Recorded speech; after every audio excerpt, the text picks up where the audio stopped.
Finally, Wow. the color analyst for your Sacramento Kings, fresh off a road trip back home, Kayte Christensen. Good morning. Good morning. You're so welcome. What happened? What do you mean? What happened? Why are you late? What happened? We were I was saying I don't think it's sleepy. What day is this? It's what is today? Wednesday. Yeah. Thank you. I never know.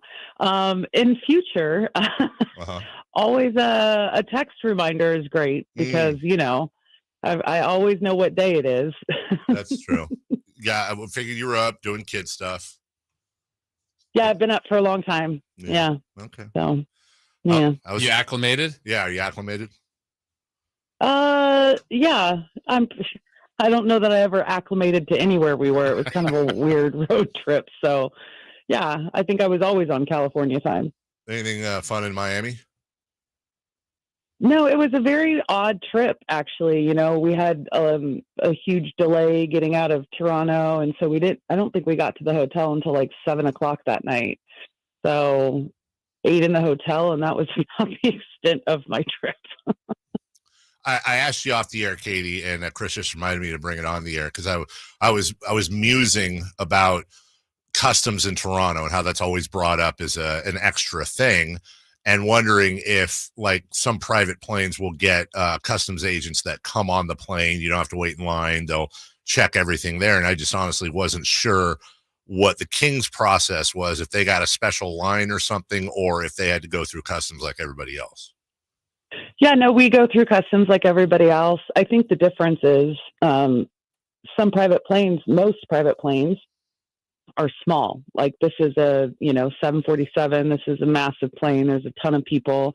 So the interesting thing, and I think that Kings fans will appreciate this, the reason there was such a delay leaving Canada is that 3 NBA teams were all leaving within an hour of each other. We each had an hour differential between our flights. We were supposed to go first. The Lakers had played in Toronto before us and were going to Detroit. And so instead of going to Detroit, they decided to stay in Toronto for a couple extra days. And so we were supposed to leave, let's say it was at like 12:00, the Lakers at 1:00, and the Raptors at 2:00. Well, they didn't staff it, I guess, very well when it comes to, the security, because all of the bags have to go through security. And their conveyor belt was broken or whatever. But, it turns out that for whatever reason, even though the Lakers were supposed to leave after us, they left before us, and all of the security went to them first, even though our departure time was first. What the hell, Lakers? Wait in line, stupids. You chose to stay longer. I guess when you have LeBron James, like the world revolves around you. But no, it was a really strange trip in the sense of the travel, and we stayed overnight in 3 different places, which never really happens. It's very rare that happens. So hey, you know what? Successful trip. Yeah. Let one get away in Toronto. Could have been 4 and 4. And I think I looked on the plane yesterday. Had we been able to pull off that game in Toronto, I think we'd have like the 5th or 6th best record right now in the NBA. So perspective, we're chugging along. Okay, we're making moves, folks. Yeah, and I'd like to ask you, Kayte, about the last game, because what a swing. I mean, 2-2 was not a disastrous road trip, but 3-1 proved to be a really good road trip, I think, and to beat the best team on the trip, which was Miami, and then the way they did it, that awful end of the second quarter had them down, then they responded, and then they had to respond again late and got the reward at the end. Just what did that kind of win do for the conclusion of the trip and hopefully momentum going into this little homestand? Well, I think that you learn something from every game, win or loss. And the interesting thing to me, kind of coming out, Domas kind of mentioned it in his post-game interview with Mark and I, that, things got a little heated in the locker room at halftime, which, I don't take as in a bad way. I think it's more of just kind of a passion and kind of the mentality that you want these guys to have. And then so I asked Mike Brown about it in the post-game press conference, and he talked about accountability and that you can't always have the coaches be the ones that are holding, the guys accountable. So it sounds like, guys spoke up, and there was a heated conversation, which I just took as like a passionate conversation in the locker room. And they came out, and it was 37-17 in the third quarter, to come back and kind of play the way that they did in the first half and be able to regroup and, refocus at halftime. And they had to really, really fight for that game. That was a tough game to call because we're pretty high up, and that's the case in a lot of NBA arenas. But there was a lot of calls that you couldn't really tell, and a lot of our camera angles and replays, you couldn't tell kind of what what actually happened when we, rewatched the replay. But for me personally, calling it was a really frustrating game because I thought the officiating was really rough. It certainly was rough in terms of, the Kings' perspective. I think Miami was probably pretty pleased with it. I look back at that game and I just remember the sense of frustration that I had calling the game, and I wasn't playing the game, And for me, what they take out of it is listen, there's going to be games that you can't control so many different elements. The things that you can control, you have to really try and focus on those and be steadfast in those. And I thought that they did an excellent job. I thought De'Aaron Fox was phenomenal in the second half of the game, in the third quarter specifically. There was an anger about him. And to me, that's like a really critical piece of the leadership that this team needs. So, when you look back at that Miami game, I think you learn a lot of important lessons from it. And those are the things that are, this team can build on throughout the season. Kayte Christensen joining us. One thing that's been fairly consistent about De'Aaron, especially over the last few years as he's become more of a vet, is you see if a call doesn't go his way, if he gets hit by another player and nobody sees it, if somebody starts talking trash, whatever it may be, pissed off De'Aaron is the best De'Aaron, and you're close. That's my favorite. Right. No, absolutely. I mean, it's a real thing. It's he's a huge video game fan. It's like he eats the Mario star and gets invincible for a while and is just all over the place. You're close to the team. You talked to Mike Brown and the coaching staff, Doug, and everybody else, Luke Louts. Has there ever been any consideration whatsoever that as the players are going out for warm-up, somebody just kicks him right in the groin right before, not to injure him, or one of those open-handed slaps, something that would just make him angry, maybe tear up a UK logo. I don't know, something, don't make it physical, something just to piss him off, because he seems to tap into that and become, I don't want to say a totally different player, but he just goes to a different level. Yeah, I'll make sure to bring that up in my conversations. Great suggestion, Dave. Let me say this. Rethink what your job, direction is, and maybe get into coaching. Let me add this as a serious note. He's not Michael Jordan, but Michael Jordan, Kobe Bryant, so many of those guys, when you watch how they play, they always played angry. Everything was a slight. Everything pissed them off. They were always ticked off, man. And I know that's not his personality. He's far more chill than those guys, but you just wish there was a way. I don't know if it's sustainable for 36 minutes a night, but he truly is a different level of player, which is already an all-star when he's pissed off. Yeah, no, I mean, I agree. And sometimes I think the guys that you mentioned, Kobe, MJ, go back to Larry Bird. They're psychos. There's a lot of guys that I think what made them really special is that they understood how important incentive was. And through the course of an 82-game season, the monotony of the schedule, and it's so routine based, and you eat at the same time, you get treatment at the same time, and you warm up, your daily routine is so structured I think that you have to kind of avoid the feeling of like it's Groundhog's Day and where you just kind of go through the motions sometimes. You have to build in your individual incentives. And for those guys, it was about getting pissed about something, about a comment in the paper back then. Now you could probably just open your phone and just go to social media and have all the, incentive that you need to find something to get pissed off about. But at the same time, I think that De'Aaron does a really good job of doing that throughout the courses of games. And to me, like, I think that especially now with the addition of DeMar DeRozan, this team is still figuring out a lot of things. And De'Aaron is kind of quiet in the first half.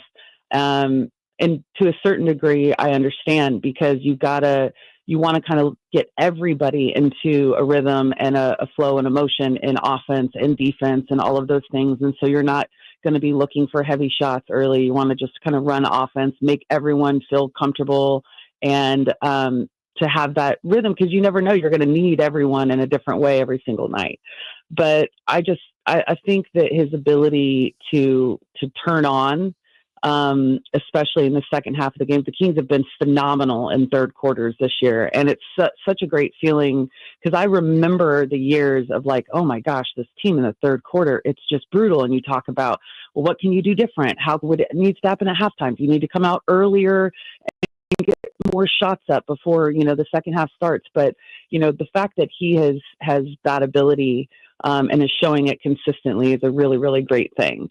But I think every matchup also has different incentives as well, and you kind of build those into it. In Miami, you look at the one with Bam Adebayo and Domantas Sabonis. Like the way that Bam Adebayo feels about Domas it's a real thing. He is so incentivized to play against Domas, and you can see that matchup, how they just kind of go at each other. I think takes it a little bit more personally than Domas does, but maybe that'll change now with the punch to the face and the stitches and the, gushing blood. So I think that, that's where guys like Domas and De'Aaron and DeMar, they have to build those things into each game, find that incentive, find that thing that's going to fire you up a little. Katie, I know the last couple they've had to play without Herter. Do you expect him? Do you think we might see him tonight? Yeah, I would expect so. I haven't looked at the injury report. He was just under the weather, and I think they were being, a little bit cautious. And I think the hope was for him to play against Miami, but I don't think that he felt all that great as the day went along. But, when you look at it, I think that, everyone stepped up. Keon has been playing really well, and, people wonder, like, why isn't Keon in the starting lineup? We had Doug McDermott once, and then you had Keon in the next. I think that that's the beauty of kind of the depth of this team is you can do it based on matchups. And Toronto was a really, kind of big, athletic, lengthy team. And what they're able to do defensively, I think having Doug in that starting lineup and his 3-point threat level makes the defense have to kind of play him a certain way. And so that keeps some of the stuff that Kevin gives, right? Like opens up lanes, makes them have to guard a 3-point shooter. I don't think Keon's at that level yet where they guard him as a shooter the same way. But defensively against Miami, I think that they really needed him in that starting lineup to kind of establish a defensive presence. And so he did a great job. But I would expect Kevin to probably be back today, but if not, I would be shocked if he wasn't back by Friday's game against the Clippers. We were talking earlier, man. He, comes off the surgery, works his way back into the starting lineup, starts opening day, takes a couple games, looks like he's finally starting to get on the right track, and then he gets sick. He's got to be just banging his head against the wall right now. You know what? I talked to Kevin. I don't get that sense. Hopefully from a distance. From him about it. Yeah. Well, masked up, Okay. But I think that, this is life stuff. Like you can't avoid getting sick. You can't avoid those types of things. And so often guys play through illnesses and sicknesses, but his specifically, they just needed to, it wasn't safe for him to play, I guess is the best way to put it. especially when it comes to like the potential of getting other people sick, that kind of thing, just kind of trying to isolate him and make sure that, you're a couple weeks into the season, you don't need anything to start spreading through the group. So I don't think that he's frustrated. I think that he's actually, in my opinion, he's got to probably be feeling pretty good. Just from the fact that, he struggled last year. He had a career low from Beyond the Arc, which still is like a crazy thing for me to say, like, oh, it was a bad year. He shot over 36% or like 37% from deep. There are guys that would give their, left leg to shoot that from Beyond the Arc. So I think that, when you put it in perspective and the injury and sometimes having to go through a surgery and a rehab, it just kind of refocuses your mind. And he's come out really, really good. That first game against Minnesota, not surprised. I mean, he hadn't really played in the preseason. You've got to kind of get yourself going. But to me, he's playing really confidently. And defensively, I think that he's been great in his role. And that's got to be a great, confidence boost for him, because there was times, in the past couple seasons where he wasn't kind of in that closing lineup or, fourth quarter, not seeing as much action, was because the defense was something that they were more concerned with. Right. But he's been playing tremendous team defense, kind of getting in those slots and really, helping in those lanes and using his length. And he's been great at deflections and all of those things. So I would imagine Kevin's got to be feeling pretty confident and pretty good about himself right now. Katie, Dave and I were talking earlier about tonight's game, but really more about Davion returning to Sacramento and just kind of, I don't know, what kind of ovation or reception do you think he gets tonight from the Kings fans? Well, I would imagine it would be, a good one. I mean, he was somebody who we all know he worked incredibly hard here. It was a difficult position for him to be in. He was drafted as kind of that backup point guard role behind De'Aaron, but then Tyrese was drafted. I mean, there was people that were brought in. And so he was constantly trying to find his place on this team and have consistency in his play on both ends of the floor. But really what was lacking for him was just consistent, legitimate playing time, and he's getting that in Toronto now, and I'm so happy for him that he's in that position to continue to kind of grow his game and at this level. But you can't deny that he was a great teammate, worked incredibly hard here. Fans really, especially I feel like in Sacramento, appreciate someone that goes out and just plays hard, and you cannot deny that Davion did that. So I hope that he gets a warm kind of welcome tonight at Golden One. Katie, when you talk about DeMar, well, let's just talk about the offense. You talk about DeMar and Domantas and De'Aaron. Do you worry about deferring too much? and what I mean is DeMar he's a top 10 player in the NBA so far as rating goes. It seems like he's fitting in fantastically. But I feel like there are times, for example, it worked out, but coming up the floor, was it Atlanta or was it Toronto or Miami, where DeMar had been getting hot. He was making everything. He comes up the floor. I don't know if it was a 1-4 flat, but he certainly was backing everybody off. It was Miami, because that's when Hero stripped him. And sometimes I do feel like the Kings are at their best when they're still running their offense through Domantas and distributing it that way, rather than, it does seem like there's a lot of deference to DeMar DeRozan. A, is that something you see? B, is it a bad thing if you do see it? And C, is that something you think, if it is bad, that they're going to work through eventually? I can, list these answers in my head and get them out. The three-pronged question. So I feel that this DeMar's style of play, which is more ISO heavy, and obviously for a reason, because. All right, would you call her back, please? We stayed with her for about 10 seconds. Aliens. She went into the Matrix. She did. By the way, 100% still talking right now. And did not return from the Did not. She went and she said something funny because she laughed. She did. She laughed at her joke. I think I heard three-pronged question. I think it was something about the 3 prongs on the question too. But it was very fun. She laughed. Yeah, I don't know where the hell she went. was clean before that. Chris, I see Chris calling her right now. I'm telling you, 100% chance she was still talking with Chris. She heard the beep on the caller ID and went, wait, what? Who's calling me? Yeah, she's still talking to Chris right now. He's trying to put her on hold, and she's yammering. Come on, Katie, we're back. Nope. She's just explaining it to Chris right now. They're still talking.